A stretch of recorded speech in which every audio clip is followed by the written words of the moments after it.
राधिका यादव की जिंदगी एक टेनिस कोर्ट की तरह थी, तेज, अनुशासित और बड़े सपनों से भरी हुई। वह 25 साल की थी और उसका सपना था कि वह प्रोफेशनल टेनिस प्लेयर बनकर पूरे देश में और शायद दुनिया में अपना नाम बनाए। उसने हरियाणा स्टेट के लिए खेला था, नेशनल स्तर पर भी मैच खेले थे और कई ट्रॉफियां जीती थीं। लेकिन 10 जुलाई 2025 की सुबह ने सब कुछ खत्म कर दिया। गुरुवार सुबह लगभग 10:30 बजे गुरुग्राम के सुशांत लोकटू इलाके में स्थित एक 3 मंजिला आलीशान घर के अंदर उसकी गोली मारकर हत्या कर दी गई। यह इलाका शहर के सबसे पॉश इलाकों में गिना जाता है, जहां के ज्यादातर घर बहुत महंगे हैं। इसी जगह पर वह अपने परिवार के साथ रहती थी। यह घर अंदर से 2 हिस्सों में बटा हुआ था। ग्राउंड फ्लोर पर उसके चाचा कुलदीप यादव अपनी पत्नी और अपने एक बेटे के साथ रहते थे। कुलदीप राधिका के पिता दीपक यादव के छोटे भाई हैं। फर्स्ट फ्लोर पर दीपक यादव का परिवार रहता था। दीपक खुद, उनकी पत्नी अंजू यादव, उनका एक बेटा और उनकी सबसे छोटी संतान राधिका। दोनों भाइयों का काम लगभग एक जैसा था। उनके पास कई प्रॉपर्टी, प्लॉट, फ्लैट और घर थे, जिनसे उन्हें अच्छा खासा किराया आता था। इसी किराए पर दोनों घरों का खर्च चलता था और इसी आय के दम पर वे सुशांत लोकटू जैसे पॉश इलाके में इतनी महंगी कोठी में रह पा रहे थे। ऊपर से देखने पर यह घर एक सफल, संपन्न और खुशहाल परिवार का घर लगता था, लेकिन अंदर कुछ ऐसा था जो धीरे धीरे टूट रहा था। 10 जुलाई की वह सुबह शुरुआत में बिल्कुल आम सुबह जैसी ही थी। घर में रोजमर्रा की हलचल थी। ग्राउंड फ्लोर पर कुलदीप यादव अपने काम में लगे हुए थे। तभी अचानक ऊपर से एक तेज धमाके जैसी आवाज आई। यह आवाज गोली चलने की थी। आवाज सुनते ही उनका दिल जैसे थम गया। वह बिना एक पल गंवाए सीढ़ियां चढ़कर फर्स्ट फ्लोर पर भागे। जैसे ही वह ऊपर पहुंचे और किचन की तरफ देखा, उनके पैरों तले जमीन खिसक गई। किचन का दरवाजा खुला था। अंदर फर्श पर राधिका औंधे मुंह या एक तरफ गिरी हुई पड़ी थी। उसके शरीर से, खासतौर पर कमर के पिछले हिस्से से खून बहकर फर्श पर फैल चुका था। किचन में गैस पर रखा खाना अभी भी पक रहा था। बर्तनों से भाप उठ रही थी। खाना बन रहा था, लेकिन जिस इंसान के लिए यह दिन शुरू होना था, उसकी सांसें थमी हुई थीं। यह दृश्य देखकर कुलदीप के मुंह से जोर की चीख निकली। कुलदीप की आवाज सुनकर उनका बेटा, जो नीचे ही था, तुरंत ऊपर दौड़कर आया। यह लड़का, जो राधिका का कजिन है, जैसे ही किचन के अंदर पहुंचा, उसने भी वही भयानक दृश्य देखा। खून से लथपथ राधिका। दोनों बाप बेटे एक पल के लिए सन्न रह गए, लेकिन उन्होंने तुरंत समझ लिया कि समय बहुत कम है। उन्होंने जैसे तैसे राधिका को उठाया, उसे अपनी बाहों में पकड़ा, उसे सीढ़ियों से नीचे उतारा और बाहर खड़ी अपनी गाड़ी में लिटा दिया। वे पूरी गति से गाड़ी हॉस्पिटल की ओर लेकर भागे। यह हॉस्पिटल गुरुग्राम में ही पास में था। रास्ते भर उनके मन में सिर्फ एक ही सवाल चल रहा था, क्या राधिका बच पाएगी? क्या अभी भी समय है? हॉस्पिटल पहुंचते ही उन्होंने गाड़ी रोकी। स्टाफ ने स्ट्रेचर लाया। राधिका को उस पर रखा गया और तुरंत इमरजेंसी वार्ड में ले जाया गया। डॉक्टरों ने उसकी नब्ज देखी, सांसों की जांच की और कुछ ही क्षणों में साफ शब्दों में कह दिया कि राधिका अब इस दुनिया में नहीं रही। उसे मृत घोषित कर दिया गया। इतने कम समय में इतना बड़ा सदमा किसी भी परिवार को हिला देने के लिए काफी होता है। जब हॉस्पिटल के कर्मचारियों ने यह देखा कि यह गोली लगने का मामला है और खून बहुत अधिक बह चुका है, तो उन्होंने औपचारिक रूप से पुलिस को फोन किया। उन्होंने सूचना दी कि यहाँ शूटआउट जैसा मामला लगता है और एक युवती की मृत्यु हो चुकी है। सूचना मिलते ही गुरुग्राम पुलिस की टीम हॉस्पिटल पहुंची। पुलिस ने सबसे पहले कुलदीप यादव से बात की, क्योंकि वही व्यक्ति राधिका को हॉस्पिटल लेकर आया था। कुलदीप ने पुलिस को पूरी बात बताई, कैसे उन्होंने ऊपर गोली की आवाज सुनी, किचन में जाकर राधिका को खून से लथपथ देखा, ड्राइंग रूम में अपने बड़े भाई दीपक को बैठे देखा और पास की टेबल पर रिवॉल्वर रखा हुआ पाया।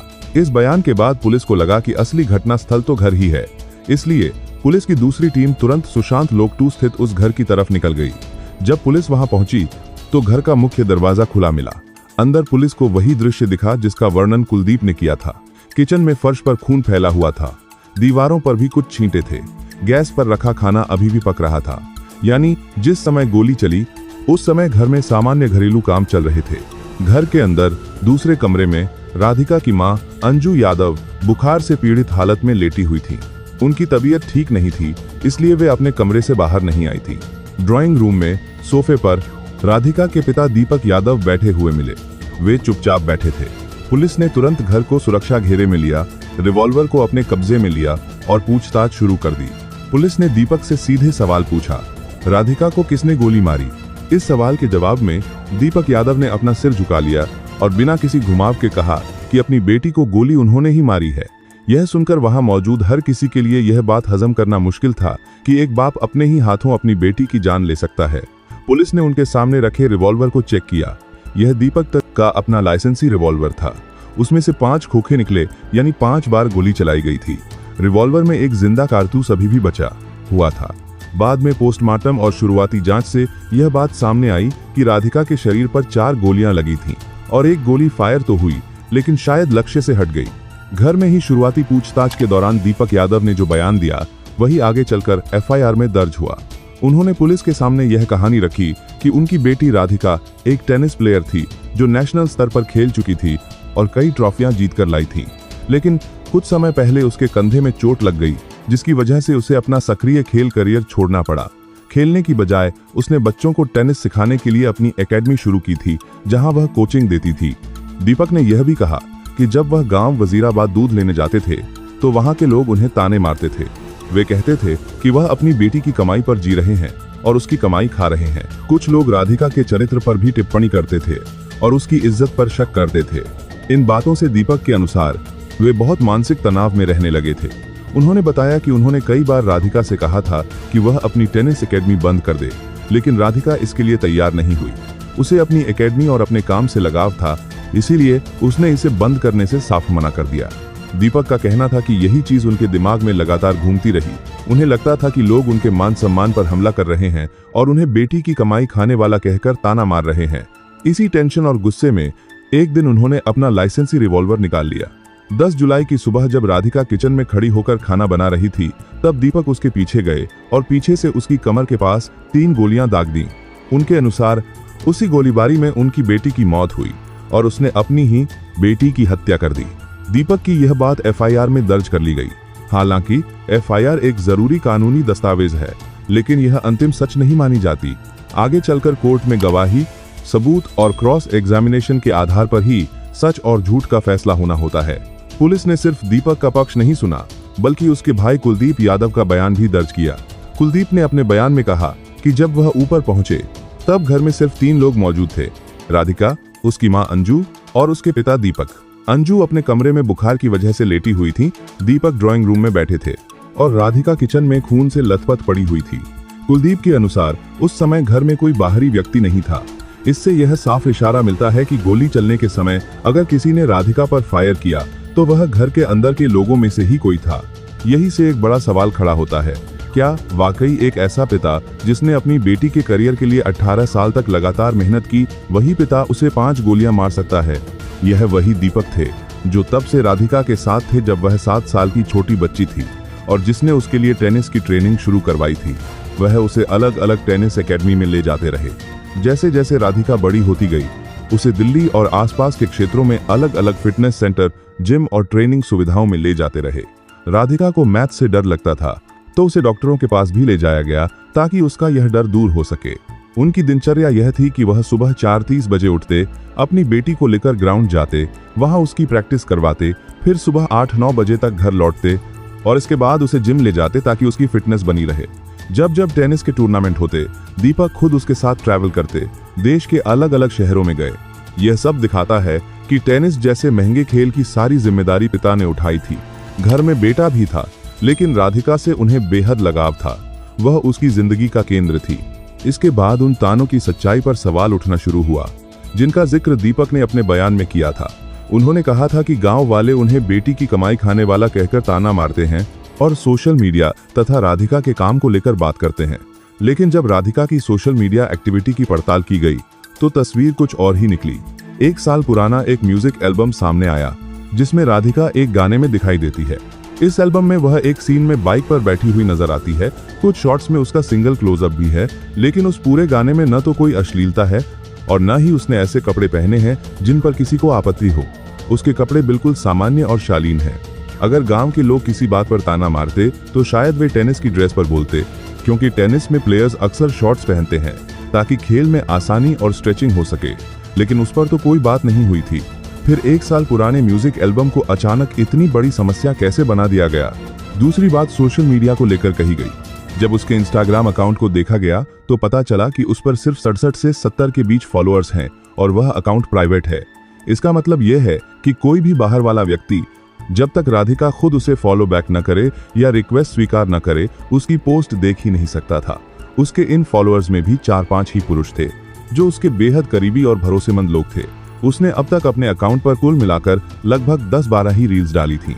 उनमें से किसी में भी कोई ऐसा कंटेंट नहीं था जिसे गिरी हुई हरकत या अश्लील कहा जा सके। ऐसे में यह सवाल उठता है कि जब उसका अकाउंट प्राइवेट था, फॉलोअर्स बहुत कम थे और कंटेंट भी सामान्य था, तो गांव वाले या बाहरी लोग उसकी रील्स या पोस्ट देखकर कैसे ताना मार सकते थे? और अगर वे देख ही नहीं सकते थे तो क्या सोशल मीडिया वास्तव में उस तनाव की असली वजह हो सकता है जिसका जिक्र दीपक ने अपने बयान में किया? अब आते हैं उस कमाई वाले हिस्से पर जो दीपक ने अपने बयान में सबसे बड़ी वजह बताया।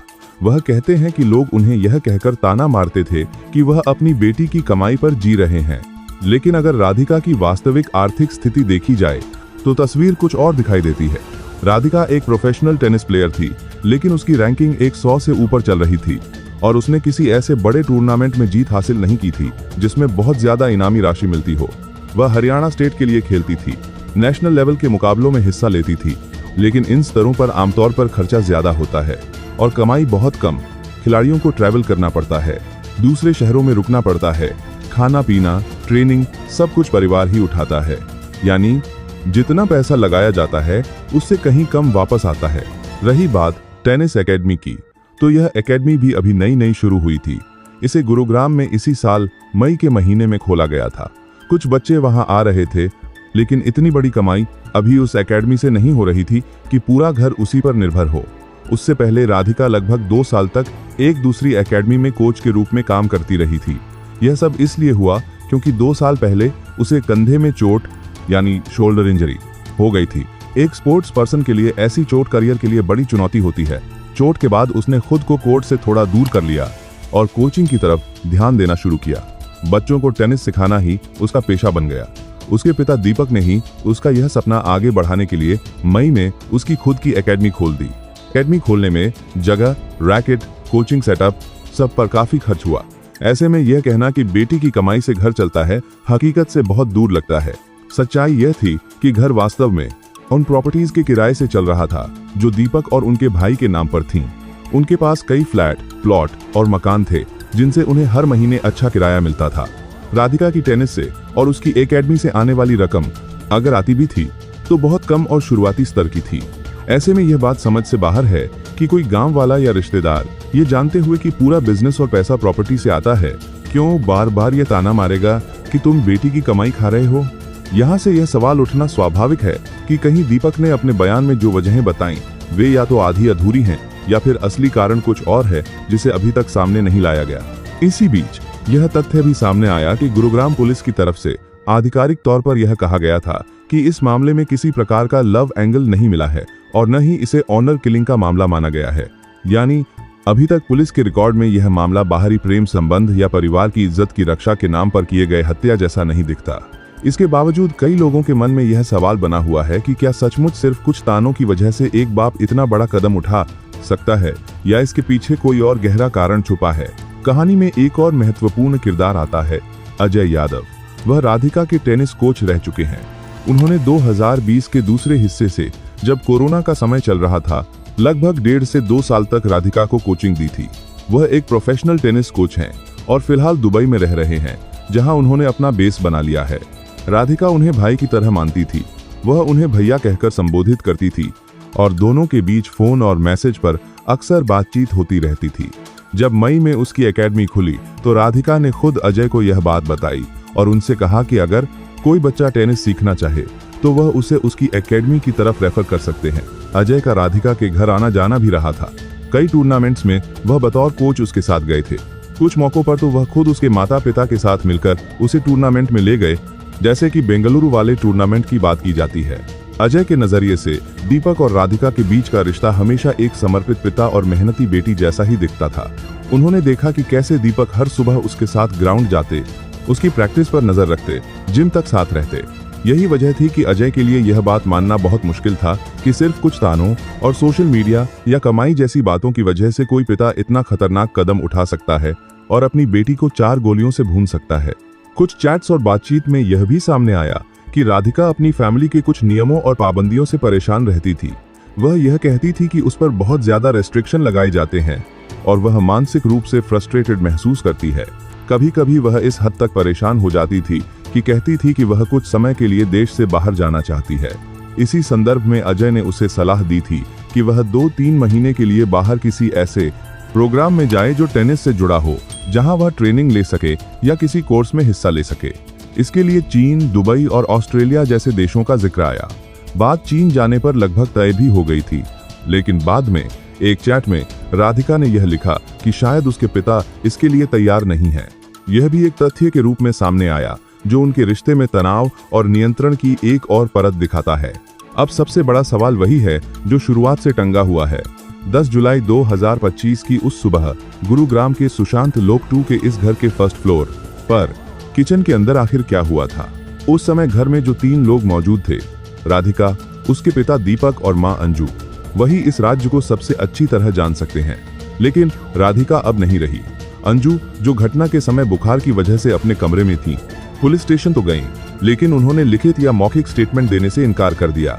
उनका कहना था कि वे कमरे में थीं, बीमार थीं और उन्होंने न तो गोली चलते देखी और न ही पूरी घटना को अपनी आंखों से देखा, इसलिए वे कुछ नहीं कह सकती। इससे यह शक और गहरा हो जाता है कि जो असली कारण है वह शायद इस परिवार के भीतर ही कहीं छुपा हुआ है। दूसरी तरफ दीपक यादव को पुलिस ने गिरफ्तार कर लिया। उन्हें पहले 1 दिन की पुलिस रिमांड दी गई। जब उन्हें कोर्ट में पेश किया गया तो उनके चेहरे पर कोई खास भाव नजर नहीं आया। आमतौर पर ऐसे मामलों में या तो लोग बहुत ज्यादा रोते हैं या पछतावे से टूटे हुए दिखते हैं, लेकिन दीपक के चेहरे पर ऐसी कोई साफ झलक नहीं दिखाई दी। जिस रिवॉल्वर से हत्या हुई वह पुलिस ने मौके से ही बरामद कर ली थी और दीपक ने अपने बयान में अपना जुर्म स्वीकार कर लिया था। परिवार के दूसरे सदस्य जैसे कि भाई कुलदीप अपना बयान दे चुके थे। जुलाई 2025 तक इस मामले की जांच जारी थी। उस समय तक जो जानकारी सामने आई उसके अनुसार दीपक यादव न्यायिक हिरासत में थे और उन्होंने खुद अपने लिए कड़ी से कड़ी सजा, यहां तक कि फांसी की सजा की इच्छा भी जताई थी। उन्होंने यह भी स्वीकार किया था कि यह काम अचानक गुस्से में नहीं बल्कि मानसिक दबाव के चलते और सोच विचार के बाद किया गया, यानी इसे किसी हद तक पूर्व योजना के तहत किया गया अपराध माना जा सकता है। पुलिस ने इस मामले को अपने स्तर पर खुला और बंद यानी ओपन एंड शट केस बताया, क्योंकि उनके अनुसार हथियार, आरोपी, कबूलनामा और शुरुआती सबूत सब एक ही दिशा में इशारा कर रहे थे। लेकिन इसके बावजूद असली और अंतिम फैसला कोर्ट को ही करना था। जहां तक सार्वजनिक जानकारी की बात है, जुलाई 2025 तक इस केस में किसी अंतिम न्यायिक सजा या कोर्ट के अंतिम फैसले की घोषणा नहीं हुई थी। न्यायिक प्रक्रिया अपने तरीके से आगे बढ़ रही थी और तब तक यह बात स्पष्ट थी कि दीपक न्यायिक हिरासत में हैं तथा पुलिस और जांच एजेंसियां इस मामले की बारीकियों को समझने और साबित करने में लगी हुई हैं। बाहर की दुनिया के लिए यह कहानी एक ऐसे पिता की कहानी बनकर सामने आई जिसने अपनी ही बेटी को गोलियों से मार डाला और साथ ही यह सवाल छोड़ गई कि क्या वाकई सिर्फ समाज के तानों और सम्मान के नाम पर कोई पिता ऐसा कदम उठा सकता है, या फिर इस कहानी में अभी भी कई ऐसे राज्य छुपे हैं जिन्हें समय के साथ अदालत की कार्यवाही और आगे की जांच ही सामने ला सकेगी।